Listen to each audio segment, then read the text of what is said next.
গত ৭ October Israel ভূখণ্ডে গাজায় ক্ষমতাসীন সশস্ত্র ইসলামপন্থী রাজনৈতিক গোষ্ঠী হামাসের হামলার পর ওই দিন থেকেই গাজায় অভিযান শুরু করে ইসরায়েলের প্রতিরক্ষা বাহিনী আইডিএফ অভিযান শুরুর পর হামাসের প্রতি সংহতি জানিয়ে ইসরায়েল লেবানন সীমান্ত থেকে উত্তর ইসরায়েলের বিভিন্ন সামরিক স্থাপনাকে লক্ষ্য করে রকেট হামলা শুরু করে হিজবুল্লাহর এসব হামলার জবাবে ইসরায়েল লেবানন সীমান্তে ও লেবাননের অভ্যন্তরে বেশ কয়েকবার বিমান ও গোলা হামলা চালিয়েছে আইডিএফ।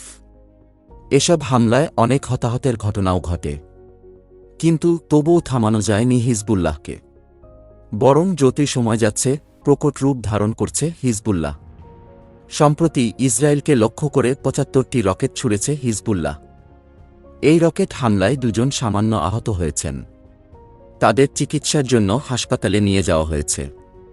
আহত ২ জনের বয়সেই ৬০ বছরের কাছাকাছি। লেবাননের সশস্ত্র গোষ্ঠী হিজবুল্লাহর হামলায় ব্যাপক ক্ষয়ক্ষতির কথা স্বীকার করেছেন ইসরায়েলের প্রতিরক্ষামন্ত্রী ইয়োভ গ্যালান্ত। শুক্রবার ১৭ মে জেরুজালেমে এক অনুষ্ঠানে দেয়া বক্তব্যে গ্যালান্ত বলেন, হিজবুল্লাহর সঙ্গে সংঘাতের জেরে যে আমাদের ব্যাপক ক্ষয়ক্ষতি হয়েছে তা অস্বীকারের কোনো উপায় নেই এবং আমরা এটা বুঝতে পারি, কিন্তু যে গত কয়েক মাসে যত সন্ত্রাসীকে আমরা হত্যা করতে পেরেছি সেই সাফল্য কম নয়।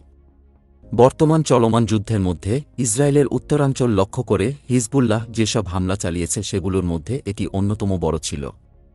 এদিকে ফিলিস্তিনের জন্য বড় কান ঘটিয়ে ফেলেছে স্পেন। ইউরোপের অন্যতম দেশ স্পেন ফিলিস্তিনের অবরুদ্ধ গাজা উপত্যকায় ইসরায়েলি আগ্রাসনের বিরুদ্ধে সোচ্চার কণ্ঠ হয়ে উঠেছে। দেশটি ফিলিস্তিনকে রাষ্ট্র হিসেবে স্বীকৃতি দেওয়ার জন্য অন্যান্য ইউরোপীয় দেশগুলোর সমর্থন আদায়ের জন্য চেষ্টা করছে। ফিলিস্তিনকে সমর্থনে সম্প্রতি ইসরায়েলমুখী একটি অস্ত্রবাহী জাহাজকে স্পেনের বন্দরে ভেড়ার অনুমতি দেয়নি দেশটির সরকার।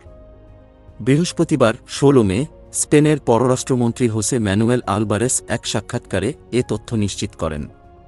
এই প্রথম ইসরায়েলমুখী অস্ত্রবাহী জাহাজকে ভিড়তে দেওয়ার অনুমতি দেয়নি স্পেন।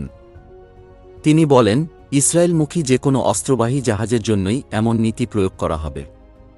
ইসরায়েলমুখী অস্ত্রবাহী জাহাজটি ড্যানিশ পতাকাবাহী ছিল।